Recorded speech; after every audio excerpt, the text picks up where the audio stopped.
شروع اللہ کے نام سے جو بڑا مہربان اور نہایت رحم والا ہے۔ السلام علیکم۔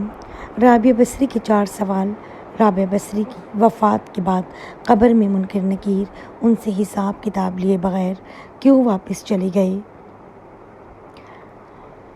بسم اللہ الرحمن الرحیم۔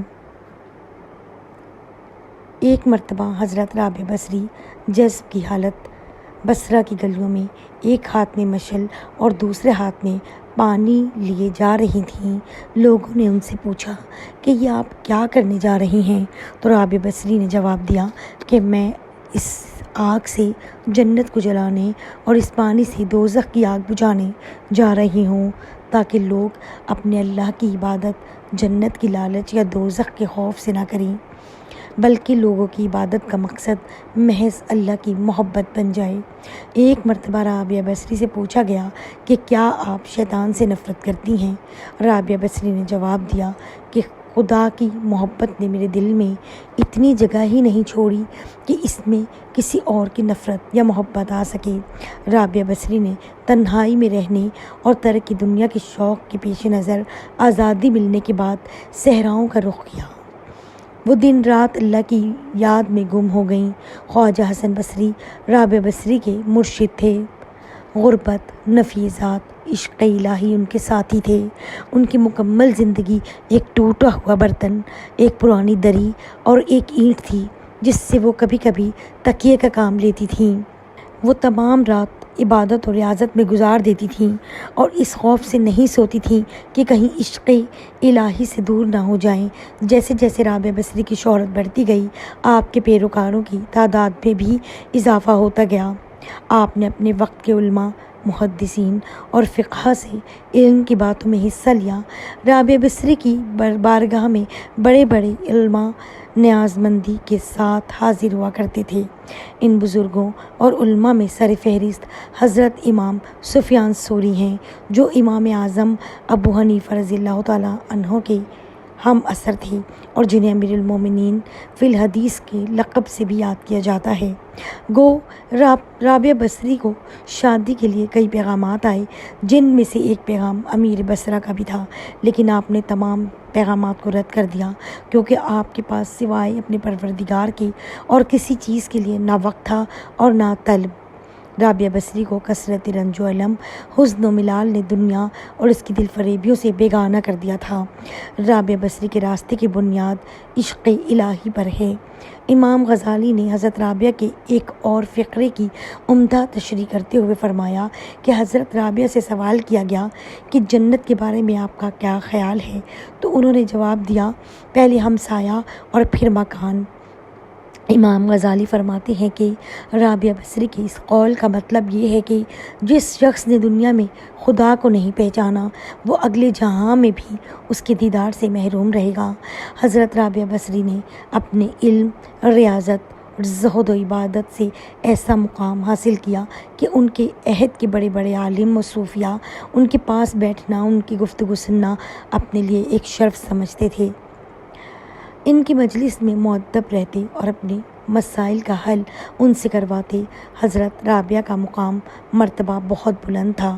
مردوں کے معاشرے میں جہاں منبر و محراب تک مرد ہی فائق ہوتے، وہاں ایک زاہدہ صالحہ عورت کے اقوال و افکار اور عبادت کی انتہا ہلچل مچا دے تو سب کے لیے حیرت کا مقام ہوتا ہے۔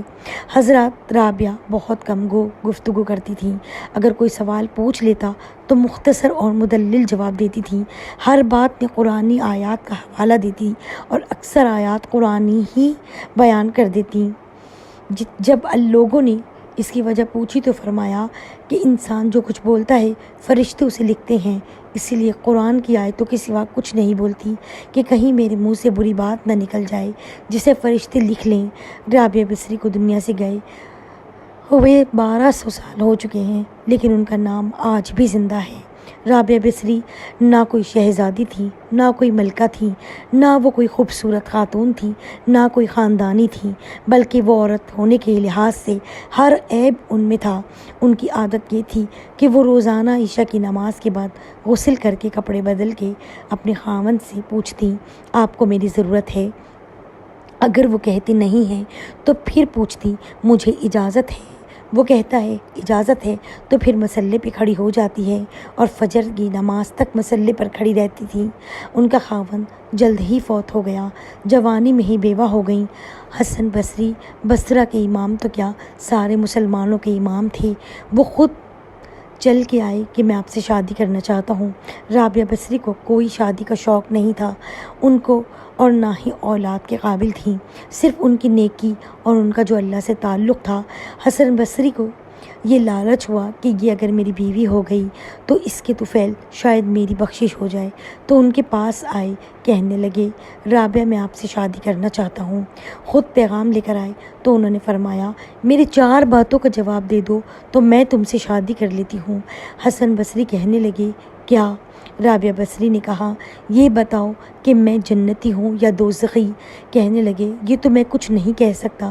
کہا اچھا یہ بتاؤ جب اللہ تعالیٰ قیامت میں اعمال نامے اڑائے گا، کسی کے سیدھے ہاتھ میں آئے گا، کسی کو الٹے ہاتھ میں آئے گا، میرے سیدھے ہاتھ میں آئے گا یا الٹے ہاتھ میں آئے گا؟ کہنے لگے یہ بھی کچھ نہیں بتا سکتا۔ کہنے لگی اچھا یہ بتاؤ جب اللہ نیکیوں کو تولے گا، کسی کی نیکیاں بڑھ جائیں گی، کسی کے گناہ بڑھ جائیں گے، میرے گناہ زیادہ ہوں گے یا نیکیاں زیادہ ہوں گی؟ کہا یہ بھی نہیں بتا سکتا۔ کہا اچھا یہ بتاؤ جو لوگ پل صراط سے گزریں گے، کوئی پار نکل جائیں گے، کوئی نیچے گر جائیں گے، تو میں پار نکلوں گی کہ دوزخ میں گروں گی؟ کہنے لگے یہ بھی میں نہیں کہہ سکتا۔ تو پھر فرمایا اچھا بتاؤ مجھے تیاری کرنے دو، مجھے ان 4 باتوں کی تیاری کرنی ہے، میرے پاس شادی کے لیے وقت کوئی نہیں ہے۔ جو اللہ سے دوستی لگا لیتے ہیں اللہ دنیا میں ان کو مسخر کر دیتے ہیں، اللہ تعالیٰ دنیا کو ان کے پاؤں میں ڈال دیتے ہیں۔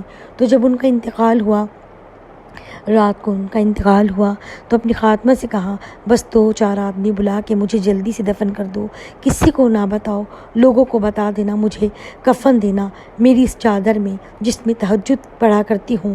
تو انہوں نے راتوں رات دفن کر کے صبح اعلان کیا تو شور مچ گیا، کیونکہ انہیں بتایا کیوں نہیں۔ تو اگلی رات خاتمہ کو ان کے خواب میں دیکھا، سبز لباس پہنا ہوا، حسن جمال صورت چہرے پر چمک رہا۔ پوچھا آپ کے ساتھ کیا ہوا؟ کہا میرے اللہ نے میرے ساتھ بہت عمدہ معاملہ کیا۔ کہا آپ کی 2-4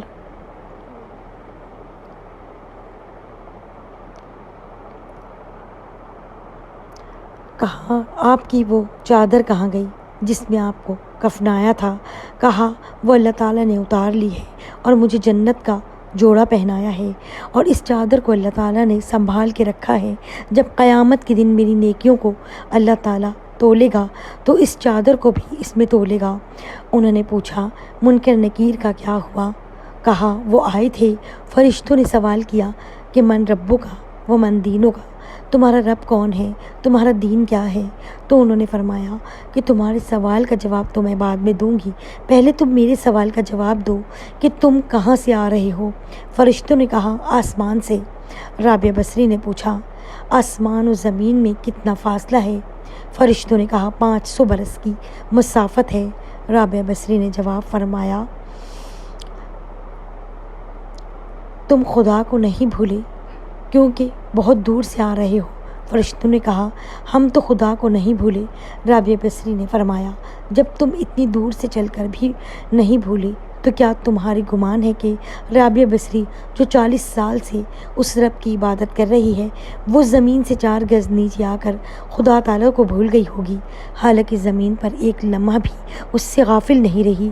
یہ سن کر فرشتے معتجب ہو گئے اور کہا اب اس کے آگے کیا حساب لینا، چلو واپس چلو، یہ مقام ناز ہے جس کے آگے فرشتے بھی نہیں چل سکتے۔ اللہ پاک ہمیں ان جیسی مقدس زندگی بسر کرنے کی توفیق عطا فرمائے اور ہمیں نیکوکاروں میں شامل کرے، آمین۔